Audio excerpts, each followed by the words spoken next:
Today, I'm joined by Jordan Crawford, a go-to-market strategist who's got a unique take. He doesn't believe in using AI SDRs. While everyone is in a rush to replace their SDRs with AI, he says we've got it all wrong. Jordan believes companies are automating the wrong parts of outbound. At Blueprint, he's seen how most AI SDR tools are completely missing the mark. In this episode, he's sharing 3 big insights on the real role of AI in outbound. You will find out why understanding your market and showing real empathy beats automation, and why most AI tools are tackling the wrong problems. Welcome back to the Outbound Kitchen podcast. I'm Eric, the Outbound Chef, and this is your go-to resource for scaling outbound. Let's get cooking. Before we get into the ASDR, let's talk about this sort of outbound is dead conversation. If you think about kind of the two buckets of channels that most go-to-market leaders have, most of the channels that folks use are black box channels, which is you think about intent, right? You close your eyes, you're like, look, I trust that someone somewhere said that someone was searching this keyword, and then I'll just put a bunch of marketing dollars to them. Or Facebook or Instagram, LinkedIn ads, TikTok. This is, you're throwing money into a black box and you're saying, I don't know who I'm targeting. You determine who. And there are tools like metadata that will help you do some of that targeting. But for the most part, you're basically saying, because these tools don't let you select and they have large data sets, and Facebook knows this, right? This is why they're a big company, because they're like, throw us money and we'll let the algorithm determine. But the problem with that is that generally it means that you can do things like target on keywords and you don't really have to understand your ideal customer profile or persona, that you haven't done the work to know why people care about you. And so the reason that people are saying things like outbound is dead and leaders are sort of giving up on it is because they don't understand their market conditions, and they change, right? You have to kind of understand this quarterly. They don't know why people use them and what problem they're solving. And they don't really have a differentiated opinion. And so these three things come together and this is why most outbound shops, even the very best ones, just they focus on sort of three things in this order. Deliverability. Like they're just really, really good at like the setup, and like Outlook inboxes are having delivery problems. So they switch to Google. And so it's like almost all these guys are talking just about deliverability. So there's a huge deliverability component. If you don't land on the inbox, it doesn't matter, right? That's one. Two, they almost always focus on clients with very, very large TAMs, total addressable markets. So how can you send a lot of email? I'm talking about millions.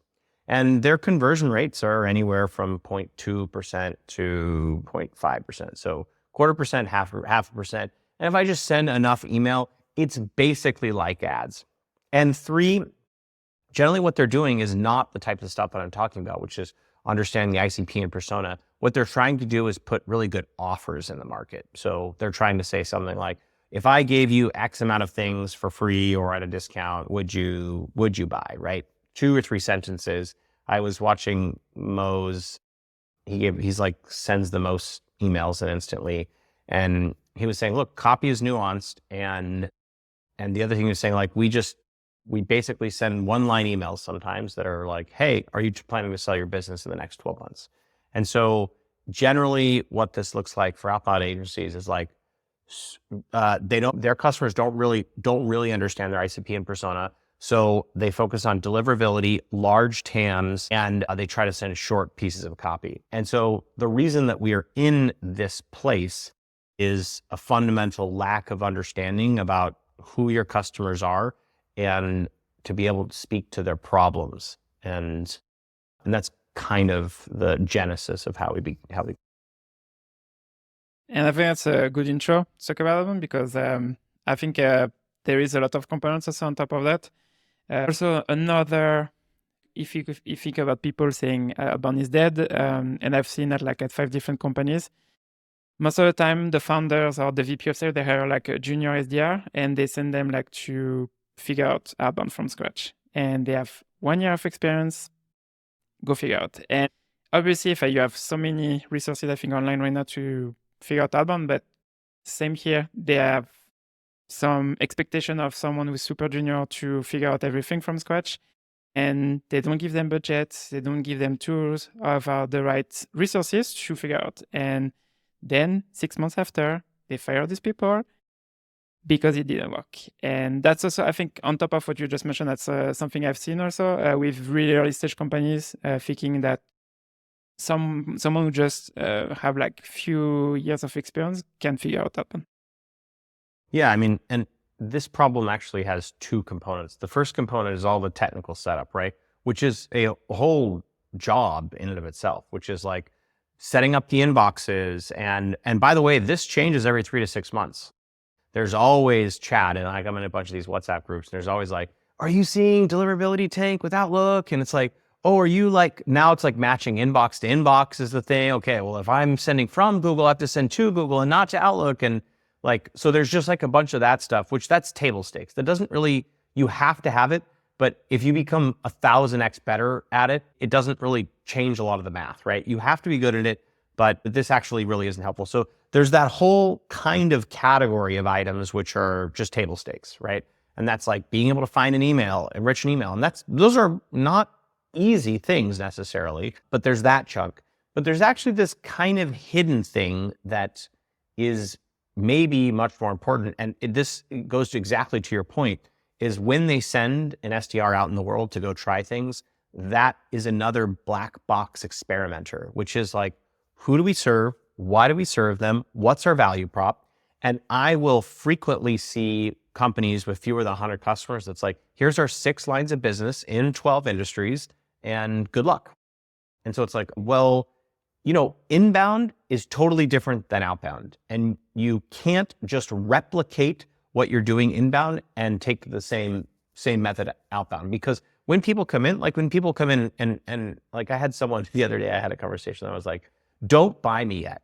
And they're like, Jordan, we hear your warning, we're going to send you money. And I'm like, okay. Like, and that's a different conversation because they know me, they've seen my content. They're like, Jordan, we like how you think. You know, we know that we're like a little too early, but we want you to help us push the envelope and stuff. And that's a different conversation than if I go to you and I'm like, hey, I'm Jordan, I'm a data da. Like I just like go and, you know, to do that really well, you have to really identify the niche that you're in and to be able to exceptionally speak to that niche. Let's focus now on AI specifically, because I know that that's a topic of today and we were introducing about outbound, the current set of outbound. So when we are preparing this together, you mentioned to me that AI is going to replace 90% of the SDR. What's the most controversial thing you believe about AI in sales that most go-to-market leaders disagree with today? It's a good Peter Thiel question here. I think the market is coming around to this, but I think fundamentally the AI SDR is a bad idea because you can't be exceptional at all of the component parts. And that is to say that, you know, we talked about a component part of deliverability. That's like a whole thing and it changes so frequently. So that's like a component part of getting this thing right. And deliverability in this case means emails, but there is the same concept in cell phone data, right? It's like finding out who's the best cell phone data provider for my niche. How do I go verify those things? Like that takes specific deep domain expertise. And if a company spreads themselves out, they become okay at every one piece and it's death by 1,000 cuts. And so that's the sort of deliverability, the understanding, right? And a lot of these AI agents don't start with understanding. And so it's the data gathering, right? Like, so what they try to do is because the AI SDR is like, we serve any niche, they gather Apollo data or whatever. They're trying to just gather a bunch of data. And when you average this out, the average is low and terrible. And so that leads to messages we've all seen. Like I had an AI, I'm going to pull this, that was really funny. I had an AI, basically an AI SDR email in my spam, which is ironic, right? It's exactly what I was talking about. And so what I'm going to do is I'm going to read you this AI SDR message because it's really funny. Because hi Jordan, I'm emailing because I would love your feedback on our new AI product. Oh my God, all about them, right? We have built a fully automated SDR using AI to automate lead finding, enriching, and outreach. Exactly what I said. it creates 3x more pipeline than a sales team or any agency at 10% of the cost, right? Okay, great. Would you be up for a 15-minute demo? We would greatly value your feedback, right? And so it's like, look, if you have an AI SDR, why are you asking me for feedback about the AI SDR? Send me the goddamn message that the AI SDR sent. Like, and so the problem is they all look like this. And this is a paradigm that I call show up and throw up, which is like what people do is they will show up and say, hi, Jordan, I see that you like to wear a gray hoodie and sometimes you go on podcasts with bricks in the background. You wear AirPods Pros and you have a microphone and you like zippers and boy, you smile sometimes and I look like you shave your beard. My company does an AI SDR and we deliver 3, blah, blah, blah. Like, it's like this weird thing where they're like, if I just add enough specific crap that I found out about you online, then it gives me permission to talk about me, which is what I've been dying to do. And the thinking problem here is because you don't know your customer. And so because you don't know your customer, the only thing you can do is talk about what you do. And so it would be like if Gordon Ramsay got on a show and said, eggs, bacon, flour, lettuce. And it's like, what are you talking about? He's like, oh, I'm making an omelet. It's like, why are you just listing out the ingredients? This is deranged. Like, no, he doesn't do that. He's like, look, to make a good omelet, you have to crack some eggs. And to crack some eggs, you do it this way. And like, and he tells a story because he knows that people are interested in the recipe. They're interested in the process. They're not interested in the list of ingredients. And that's how people do outbound today. And that's how the AI SDRs do outbound today. So that was the longest answer to a very short question. But what you just mentioned here, I think you say that's an AI SDR, but actually you also don't. Regular SDR. Yeah, exactly, because you didn't show me anything specific about what you can do as an AI SDR. Because for me, if I'm thinking about an AI SDR today, they can do the research for you and they can craft the email for you. And so you don't need to have some person to do it. But here they just do what a regular salesperson can do. So I don't see any difference actually. So other than just spamming your time and hoping that people get a reply to you. So. Well, they actually do a worse job, which is that people think that more personalization equals more pipeline. And this is not true. And think about, again, as I was saying, the way that you can evaluate claims like this are usually when you get better at something and has better results, right? Mm-hmm. So let's accelerate this personalization thing. And let's say that I know your, if you're here in the US, I know your social security number. I know your deepest, darkest fears. I know what time your grandmother went to sleep last week, right? So I know all this stuff about you. And let's just say I had perfect information on you as a person. It doesn't actually improve anything. Like it doesn't, because you don't talk like that to your friends. My friends that I know really well, I'm not just regurgitating a bunch of facts about them when I have a conversation. I'm like, yo, Jessica, what's up? Like, that's what I'm saying, right? Like, because that's how we talk. And we seem to forget that because what we're doing is we're taking a paradigm that didn't work in the first place. And we're like, what if we just took this shit sandwich and we added AI to it? And that's the challenge, is that generally the SDRs are set up for failure because they are the tip of the spear of a very ill-defined mechanism, which is no persona mapping, no ideal customer profile mapping, no unique insight, none of this stuff. They say, just go out and get attention. And the problem is that they're bringing a bullhorn with nothing to say. And the AI SDR is like, if we just turn up the volume on this nonsense, that people will reply. And it's just a ridiculous premise. And if we talk about results, because I never use AI SDR and I just saw some examples, but I know on the SaaStr podcast, Thomas, I forgot his last name, but Thomas something, was talking about the CRO. They were booking meetings through the AI SDR and he asked to the CRO and say, okay, so you booked a lot of meetings, you are happy with the pipeline created, but how much pipeline did you close? And the answer of the CRO was 0. My point with AI SDR is, yes, can book meetings, but it doesn't convert for now into revenue. And I know it's still too early, but that's the reality of that. Well, I mean, look, this is why it's like the wrong label totally, right? Which is that like You're not going to send AI to have a conversation with a customer. And an yeah. real SDR would do that. So it's like, hey, we're going to look, there's this fundamental flaw in the role, which is like, it comes with no organizational support and we just churn through people. And it's like, what if I could just divide the cost in 10 of something that doesn't work and change and increase the output? It's like, wait, what? I also did want to answer 2 questions in the chat here. Someone like talks about like, Sorry. That's okay. About burning through your entire potential universe of customers. This whole notion of spam the TAM is a lack of first principle thinking, which is like, look, usually if you have something good to say, it's to a specific audience. And so if I think, and think about this, if you go to, let's say that you are a dentist that has studied the fact that Coca-Cola actually improves the quality of your teeth. Like you've got some, unique study here that, which is not obviously not true, but like whatever, like that you've done a bunch of research and you find out this is true. And if you go present this to a bunch of people playing tennis, it's like, what are you talking about, dude? But if I go to the International Association of Dentists that care about cavities and I say like, hey, it's like, I'm here at the most specific conference that has ever existed. There's only 6 of you here, but the six of you can be like, so I should tell my patients to like drink more Coke?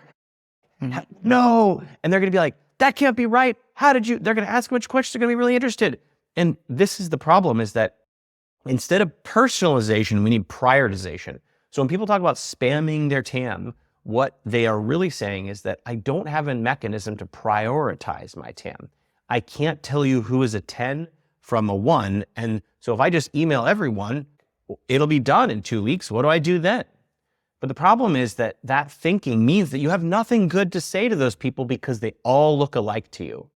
And so what you need to do is pull apart the colors of the rainbow. You need to be able to identify every color of Skittle and turn those Skittles into lists. And the list is the message, is what I say, which is that if you have an opinion about why they got there, and usually that's 3 to 5 really specific things about people that are in a segment of value. And so I think that like this is the should we answer Steve's question, or do you want to continue on? I think Steve's question we can ask it later, but we can talk about engine question, because I think that's now I want to talk more about SDR specifically and how AI can the task that AI can replace. So I know you said 90% of SDR tasks can be replaced by AI. So what are those tasks? So I think that let's actually talk about the 10% first, because the 10% is really interesting. And then we're going to go to the 90%. So one of the reasons that the SDR role fails today is that they are given this massive scope, which is, here are titles that we care about. Maybe here are companies that we care about. That's it. There's no other context. It's like, oh, well, but Jordan, they're in the internet and technology sector and they have 500 to 1,000 employees. They say, and then the leaders are like, go with God, like, welcome to the team, go with God. And so the problem is that has no opinion about like why you're different. What is the market context around, like, why are the buyers buying? And it's always different than you think. And then that person is like, go figure out what research you need to do. Go figure out, like, go find the buyers, go find their emails, go figure out what to say, and do this ultra creative thing every day, day in and day out, and do it like clockwork. And generally those two things are not associated, right? Like ultra creative and then do the same creative thing every day. It's like, what? So the 10% is really a definitional problem, which is that and I have a 5 C's framework that I'll teach in my next course, which is like, go chat with the customer and get market context. Go look at the CRM, see where you've closed deals before. Go chat with the CEO/CSMs, summarize that knowledge with Claude and ChatGPT, and then go back to the customer and be like, from all of my understanding, this is the value that we provided to you. Did I get it right? And they're like, you got it. Or like, it's kind of like this, more like this. So if you do that, then you have a square knowledge about what is the value prop of what you're doing. And so once you do that, you are able to then deploy the 90%, which is, now let's kind of switch to that conversation, which is all the research agents. So for example, one of the companies that I helped target, they were a scheduling software for movers. Well, you know, you could talk about spam the TAM here, which is like, great, go find all of the movers in the country and like, hey, do you, and what that message looks like is like, hey, do you need moving software, blah, blah, blah, blah. But instead, we deployed scrapers and AI to go find out who has increasing Google reviews. So we know they're growing. Who doesn't have a lead gen form on their website, doesn't have a way to fill out information. And when you look at their Google reviews, it says things like never showed up, they were late, missed their appointment. So now we know who's growing fast, has a mostly offline business where customers are actually impacted by the lack of scheduling software challenges. That is the message. I don't have to personalize that at all. I can say, Yeah, Jordan, like, looks like you are growing really quickly. Or even better, let's start it this way. Jordan, reading Jessica's review on November 16th, she was talking about how Tim and Sally like weren't able to make the appointment on time. Boy, this exact same thing happened to Eric's moving company, and they were growing fast too, and they didn't have a way to capture leads on their website. Do you think that perhaps your business could benefit by allowing customers to schedule themselves and to be able to coordinate that with your team? Like all I did was redescribe the list. And so AI and scrapers will be great for that. You'll be able to talk to an AI really very soon to go build that list to help you come up with the hypotheses that will take all of your first principles, your first party research, and help you invent the data that you are to gather. Probably, you know, it might be able to do messaging if you give it all of that insight. And those are all of weirdly the like most important but kind of rote tasks for go-to-market teams that if done really well, they can unlock the SDR role to be ultra creative, to start with the inputs and validate and question the outputs and let AI do the actual work of finding and scoring the data. Okay, so let's unpack that. So you said Yeah. 10% of the task should be focused on understanding the prospect, for the customer, sorry, or what other task do you think? So you said talking to customers, trying to understanding the way you're currently helping them, and then using that to find similar potential customers. Yeah, and I want to say similar really carefully here because there are all these tools and really great tools. Ocean.io is a great tool, and it does lookalikes. So you can basically put in a domain, it'll tell you other domains that Disco-like also does this too. Put in a domain and it will tell you similar domains, right?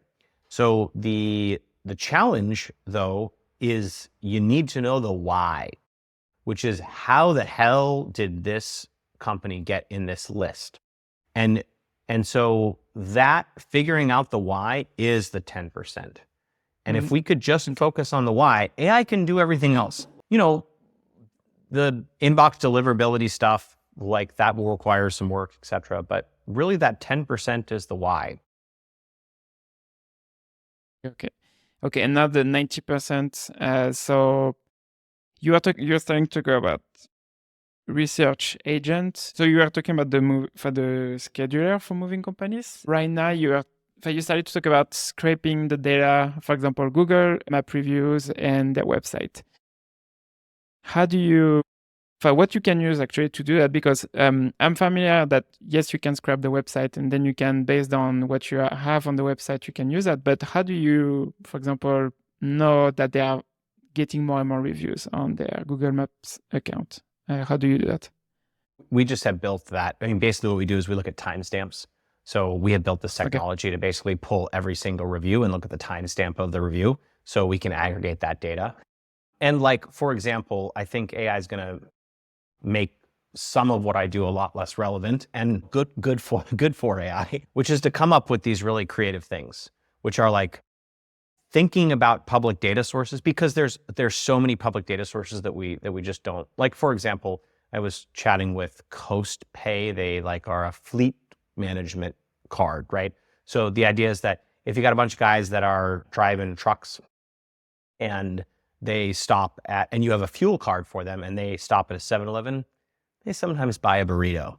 Like they're not supposed to, but they're like, I can buy a burrito here and I could buy this. And, so there's just like a lot of what is essentially fraud that goes on with these fleet cards. Well, one of the ways to understand how much fraud is number of drivers and miles. And so you're like, well, how would I ever get that? Well, it turns out the federal government tracks that in the United States. They know exactly how many drivers, because you have to be licensed, and they know how many miles you drive. And so these things really can back into a number. So I can say something like, Larry, 6 drivers and 400,000 miles.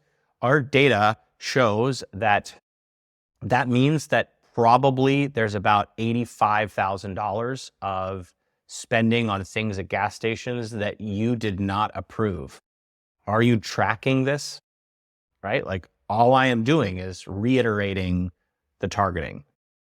And so I think that those are the types of things, like inventing the idea is actually with the right inputs, with the right inputs, with the right inputs, with the right inputs. I'll say, it's like the most important thing, that the AI will eventually be able to scrape for you, figure out what to look for, how to redescribe that stuff. But the winners in the future are going to be the ones that can empathize most with the recipient and understand their situation, which we've lost a lot of empathy in outbound. And I think that we will hopefully see a return of that understanding and empathy.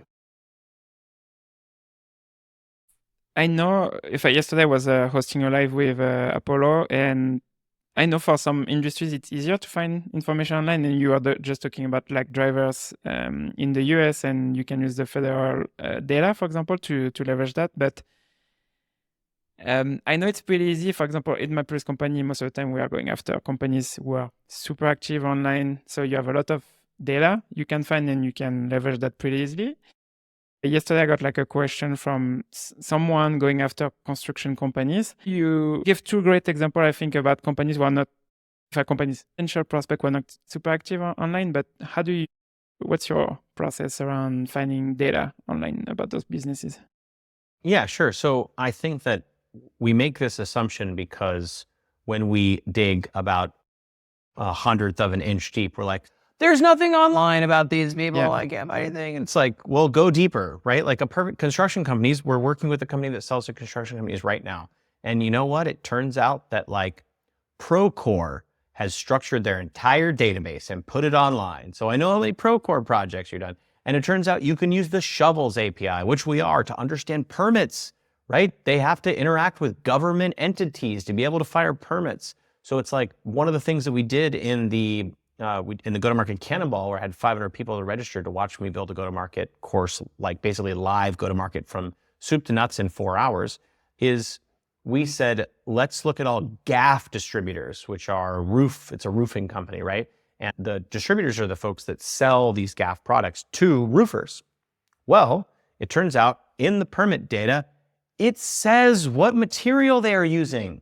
So what we did is we found all the distributors, and this is a list on GAF site. So 100% of them are GAF distributors. I got an email, I posted on LinkedIn today that I got a sex change according to this cold email because it said, Jordan, as a woman. And I'm like, ooh, that is a very bad mistake to make, to misclassify a gender, right? Like I'm not, it doesn't matter what you're selling, I'm not converting. But in this case, if I said, Jordan, as a GAF distributor, I know for sure that you're a GAF distributor because GAF said so. So great, I know that. But what I also know is I know where you're located. How is that useful? Because I can look in the permits. Well, why is that useful? And again, this is like the segmentation. I know in the permits. Well, what do I know in the permits? Well, I looked at the permits and it turns out that they tell me how much GAF you use. It also tells me the total job size and how many jobs. And that means that I can send an email like, Jordan, you sell GAF products. Do you know about Chubby's Roofing in Tuscaloosa, which seems to be your area? Did you know that they have done 1.2 million in roof in the last 6 months? And only 5% of that is GAF.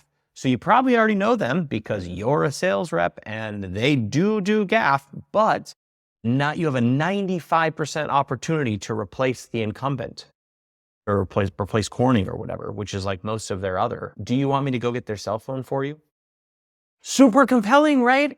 Like it's data. It's like data that there's no website that says what they do, right? But if you go a little deeper and you ask ChatGPT to like find like what are some public information, the internet is a very, very, very, very, very big place. And just because you can't find it on the website doesn't mean there's no information online. Nice. And sometimes it's not online. Go to conferences then.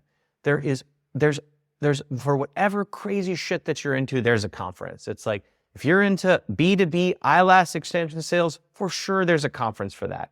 And the 100 most interested people in that thing are showing up there, show up there.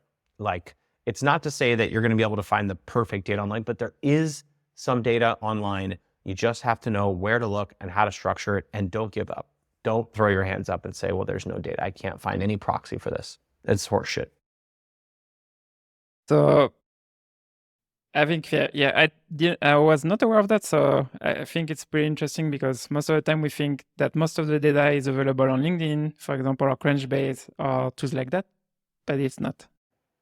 Yeah, we look at two places and we're like, it's not online. There's no, I can't find anything online. There, my prospects are online. It's like, go look, just spend 10 more minutes. Ask ChatGPT, hey, here's my problem. Just talk to ChatGPT and say, like, I would give a voice prompt like, hey, I target the construction industry and I'm not really sure where information is online. I think that the government has a lot of different databases and here's what I'm trying to find. Generally, I want to understand what is their volume. I want to know, are they doing these types of projects? I want to know like how innovative they are. What are the things that I can do to find online where there are government databases that might have information that points to this that's not on their website? Like just say a paragraph to ChatGPT and it'll be like, Jordan, have you heard about the Construction Association of Technology Forward Organization? Like what? Well, CTAC is the blah, blah, blah, blah, blah. Like, so. Yeah, I think that's super practical for people who are selling to maybe not the non-traditional industries, because I think now you give me some ideas on, because sometimes I have those questions that I didn't know how to find the information online on what we are saying earlier about just using LinkedIn. So I think that's a smart way to do that. Just to wrap up on this topic about SDR being replaced by AI. So Adrian was saying 90% of SDR will be replaced by 2026. What's your take on that?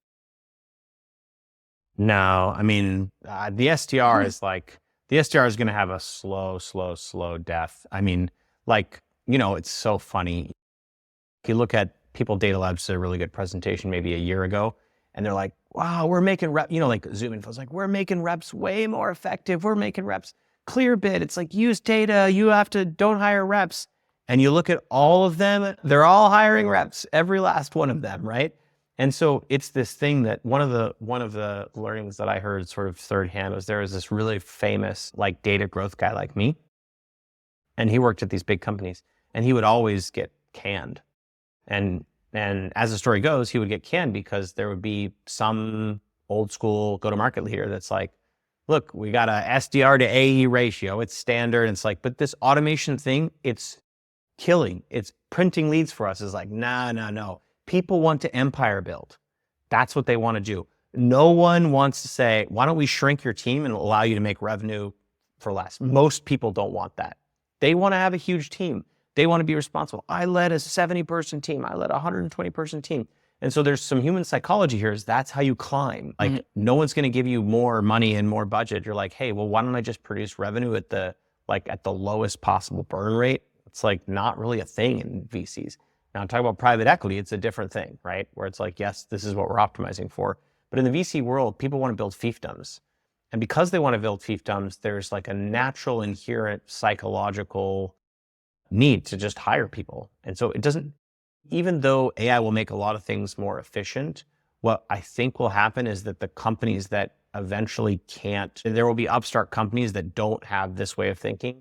And because the burn is so much higher at those that hire a bunch of SDRs, that's the way that you'll kick those companies out. And that'll take a generation. Like it's not going to happen by 2026. So For me, yeah, same as you. I don't think AI is going to replace SDRs. And I'm going to give you like some specific examples because I just like did a pretty big piece on rippling, for example. And I know rippling, they are not the only one doing that. They have two type of outbound at rippling. They have programmatic outbound, the same way you are talking about earlier about outbound agencies sending millions of email a month. So they have this for really like the SMB market for rippling, and then they have 200 account-based SDRs on top of that go to the mid-market and enterprise accounts. And they use AI obviously to do a lot of research for them, and then they can use that. But they're pretty effective on those both segments. And rippling specifically, they launched the outbound team 2 years ago. Before that, they were just doing programmatic outbound. They were just, some people call that spamming the term, but it's the way they were doing it. That's the way they were doing it. And 2 years ago, they just start building the team. Yeah, I mean, I think that, look, the very best go-to-market teams run experiments, and a lot of those experiments involve people. And I don't think there's anything necessarily wrong with that. And I don't think that the problem is the SDR role is just too ill-defined. It's not that any particular element of it is bad. It's the whole thing is just ill-defined. It's scoped poorly. It's incentivized poorly. It is the tip of the spear of a lot of bad decisions usually. And so that is to say that there are people that have corrected a lot of those bad decisions and made use of an SDR. Where they have defined their ICP, where they've done all the work to identify accounts and why they would reach out to those accounts. And like, also, it's an unfortunate reality that the world is a seat-based world today. Like, you can't, like, LinkedIn charges you for an SDR seat. And like, it's actually really hard to automate a lot of stuff on LinkedIn. And so if you want the best data, you have to have a person using it, which is ridiculous. It's totally ridiculous. But there's a lot of tools like that they're not designed for robots to use them. They're designed for butts and seats. And so, like, there's a cell phone provider that has really good data, and he's like, I'm not going to provide an API. Like, I literally expect you to be clicking on people to like reveal phone numbers. I was like, this is insane.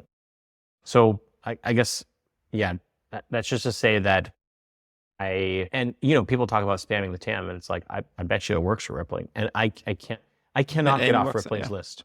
I can't get off their list. I just have tried. I have messaged everyone that I know over there. I'm like, I'll never switch to Rippling, like, under any circumstance. Like, stop emailing me. And it's like, then next month, can I give you a DoorDash gift card, right? And so it pisses me off, and I don't like it.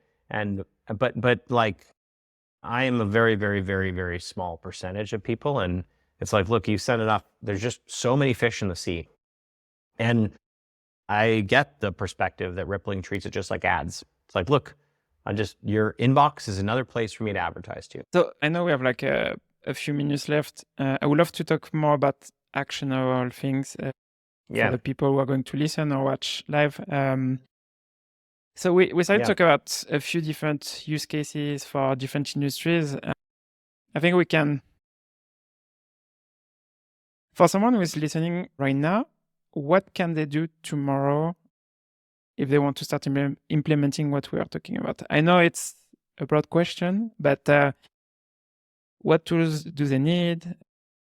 We are talking about AI agents, so how can they start creating one? So it's a good question. There's two things that you should do. And the first is that sort of 5C framework that I talked about, which is like, understand the customer, understand the CRM, chat with the CEO/customer success, chat with Claude, and then bring that back to the customer. So if you take that whole round trip, you need to begin there. You must begin there. I have to say it again, you must begin there, because then your job is 1,000 times easier, because all you're doing is you're a conduit of information. Remember, their customer has spent their whole life getting to a point to be able to buy your product, their whole work life. And so they have just this massive amount of context you have. Once you have that context, that's where the AI agents can come into board. So what do you do next? I would say what you do is you feed all that context into Claude, and then you ask the inverse question, which is, how would I know when a company is having these types of challenges? And then you can build that into a list. So what I can do now is I have I had built a $2.99 course on how to use AI agents. I'm happy to like share my screen and dive into all the components of an AI agent if you think that would be useful for the audience. I think that will be helpful. Okay. And then also we have Steve asking question about AI tools they can use. Yeah. So I'll you quickly answer mentioned that Claude. question. Yeah. Yeah, I use Claude and Clay are the tools that I use. Clay has just a lot of AI agent capability. There's always stuff that I use Appify for a lot of stuff. I think you can get really, Appify is like a scraper that can scrape anything. Clay is like kind of an enrichment tool that can enrich anything and has the AI agents. And Claude is the really best model here. ChatGPT can do stuff online. Claude can't do that. And ChatGPT is better at like data analyst stuff, but Claude is just so much more creative. 80% of my having a conversation with AI is with Claude. I have to plug it because I love it.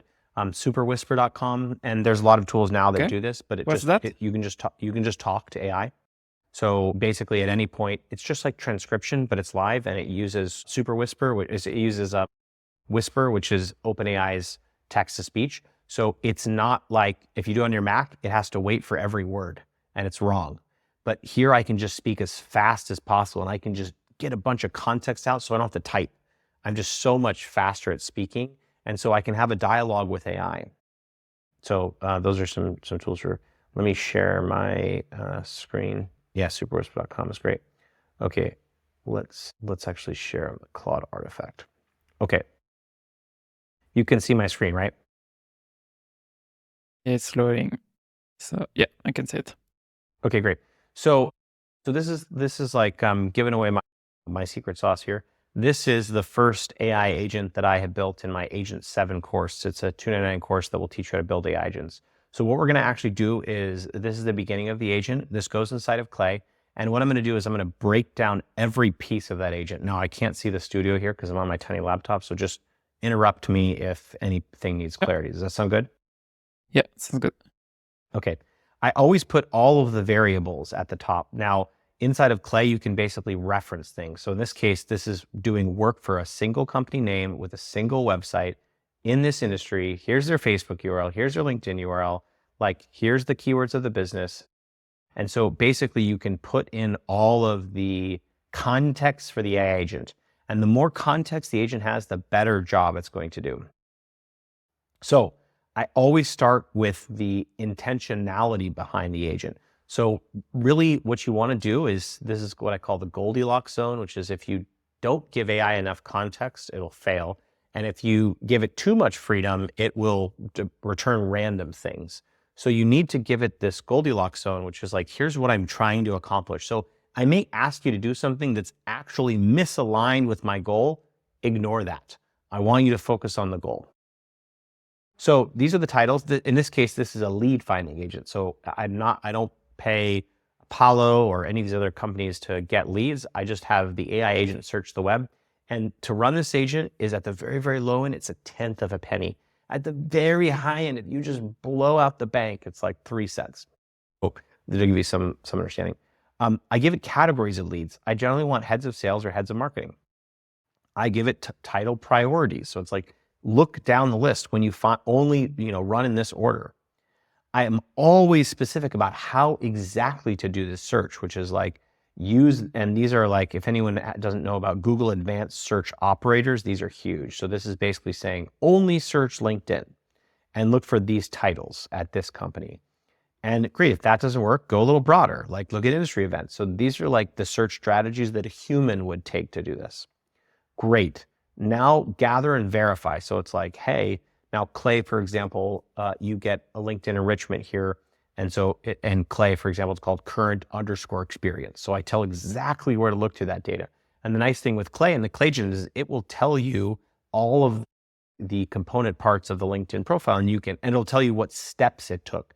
So it's like, first I did this, then I did this. So you actually can feed those steps back into the model and say, hey, did these steps align with my goal? And Claude will be able to say, not really, Jordan. They kind of did these things and it did this thing instead. So you can actually like black box this thing and throw in the things and say, hey, is this doing what you thought the agent would do? And Claude will say, not really. Here's what's going to change. Critical, I'll say, hey, this is important. I'll give it qualification criteria. So it's like they must work here, relevant job titles. I always give it a reasoning process. So I have it argue for and against, which is really key. It's like, and I only say make a decision at the end, because you have to remember that these AI agents are just predicting the next token. And so I have an opinion here, which is not backed by research. It's just something that I do, which is I want you to argue against, and I do that as the very last thing before making a decision. So this makes this, has the optionality to make the model a little bit more conservative, which is like, okay, here's the for, here's the against. Actually, I did a bad job, not a good lead. Here's the output format. Here's the reason for, reasons against. Is this a good lead, yes or no? Then I push the model. I'm like, stop at nothing, spend 80,000 tokens, spread your time, do at least 21 steps. I always give it a no. Like, what happens if you can't find me one? It's okay. The world's complex. There's not going to be an answer. Don't just give me a random answer. And then I always give it final instructions like, this is critical. Emotional resonance is from the, there has been research done that says emotional resonance makes the models perform better. So sometimes I'll say, my job is on the line, which, AGI is going to come and destroy me first. But it's really helpful to say, this is really important to me, or other emotional resonance. You could even be encouraging too. The research shows that in either direction, it'll make the model, I believe in you, you got this, like that kind of stuff. And then just, hey, make sure that the lead is verified. So you can see that there are a lot of components to a good AI agent. Okay, so I have a lot of questions to unpack here. So where do you insert that? Do you have like, is it on Clay, or where do you use these prompts? Yeah. So Clay has a tool called the Claygent, which, good branding, whoever named that. It's the Clay agent. And so the kind of nice thing is that you can spend OpenAI tokens to run this. You don't have to spend any Clay credits. And then, so it's like, that's why it's very cheap, because they basically give you the searching for free. The agent will go scrape things. And so it's just directing the agent to go to a website, read that website, make a determination what to do next. Go to a different website, make a determination of what to do next, and then return the data in a specified format. So I use Clay to run those agents. Honestly, if you're doing this at low scale, you could use ChatGPT to run this too. ChatGPT can search the web. It can pull this information for you too. Clay has access to a little bit more private data, right? Like it has access to LinkedIn data. But if you want to try this, you could try it. Just do everything inside of ChatGPT. So you run this, and the output was basically you are getting the name, the title of the person, and what else? What did you get about the name, title, and the LinkedIn URL? And my Agent 7 course goes after a bunch of other pieces. So it's like, then you can do a ensure agent. So you have another agent verify that. Then you can do an enrich agent or validate agent. So you can go and check that information. And then you can do an enrich agent, which is like, go find more information about Jordan. And then I have a narrative agent, which is like, go tell me information about Jordan that's relevant to this problem and about the company that's relevant to this problem. So this is why it's called Agent 7, because it's an acronym. But yeah, there's other agents here that are part of this process that will help you sort of flesh out exactly how to do this. For this one specifically, did you create this agent because it's tough for you, for example, to find data about those prospects? Because here, I think it was like, I don't think you will find those people on LinkedIn most of the time. Well, why did you create this agent for this use? That's a great question. So a couple reasons. A, it's much, much, much, much, much cheaper than buying a database. So it's like cheaper to get these leads. That's one reason. These aren't in order. Two is that titles are a poor proxy for fit, which is to say that, like, depending on your industry, they're all over the board for each company. So the AI agent can find someone that actually cares about the problem that you solve. For example, one of my clients were looking to find, like, who's responsible for the real estate for this company in Arizona. Like, and by the way, every road's different. Arizona, New York, California, Delaware. And so I can't just pull that from a list. I can get like real estate people, but who's to say if at that company, maybe they have a Southwestern regional head, right? So it's like, okay, well, I'm not going to target all Southwestern regional heads because maybe there's only 10 of them in the world. But for this company, they have one. And so you can do this really, really nuanced targeting which is amazing with the agents because they know what I'm looking for. So it's like if a SDR looked individually one by one and picked out the perfect lead for every account. So that's another reason. And the other thing is that there's just like a lot of other context that's not on LinkedIn about the person that the AI agent can find that will make them a good fit because of something they said on a podcast, not because of their title, not because of anything you find on LinkedIn, because they said X, Y, or Z. And that research process allows you to actually gain some really interesting insights that aren't big enough. You know, we talk about like signals-based outbound or whatever. And I make an argument that complex workflows are better, but really that you can start to gather these things that you just wouldn't get from a database. But when they appear, they're extremely valuable. And because the AI agents are designed with your context in mind, they can find a lot of that stuff. So it really unlocks a huge potential for you because the sum of a lot of small wins is a big win. And also, you just mentioned something that I think it's key in outbound. It's relevant. That's information that's relevant for them. Something I just want to add on top of that, and then we have two questions in the chat. But you mentioned something about, I really like this approach because maybe that's something where I was doing wrong with my team at Chili Piper was going after titles specifically. And most of the time we are looking for the person in charge of the inbound process flow because we are selling a scheduling software for the inbound flow. So, and sometimes the marketing team own that, sometimes the sales team owns that. And so we were not that specific. So, and I think an agent like that could help find the right people. Yeah. I mean, and even like, I'll just say a quick thing here is like imagine you can send an agent to take a screenshot of that flow and ask them questions about, or even ingest the text about so send one agent to find the booking link and then figure out if they have Calendly or any other types of tool and what they ask on that form. And you can send some really interesting information. At that time, Calendly and the rest of the market were not they didn't have like this same function. So at that time, it was really focused more on okay, you don't use anything on your form, and we are educating them on the problem. That's why they don't use anything about that. Sure. I mean, but even you could figure out what they were doing today, and maybe it's nothing, but then you would know. Let me answer the two questions. Can we make so we're Farrokh. Do you want to start with Farrokh question? Yeah. Yeah. Can we make a Clayagent-like thing with Google Sheets? So there is a Sheets, I think the website is like Sheets for Work. And there are a lot of tools. There's a really up and coming one called Paradigm that I'm testing right now. There are a lot of companies that are building these AI agents. And so, yes, you can do it. If you want to do it in Google Sheets, there is I think it's like Sheets for Work or something, but it won't, as far as I know, it won't scrape the web. So the nice thing with the Clayagent is that it scrapes the web. But honestly, like Clayagent is cheap. It's $350 a month. And then you can use your AI token and for like anywhere from 1/10 of a penny to 3 cents a row. So if you like can't afford that, you really shouldn't be automating anything. You should just be doing stuff by hand because you're not at a go-to-market stage where you need any automation. So that's my kind of answer there.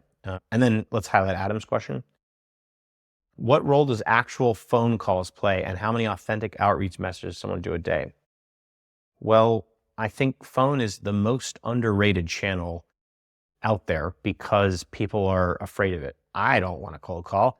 I hate cold calling, but I think it's super effective because a lot of people feel like I do, which is like, that's super uncomfortable to do that over and over and over again.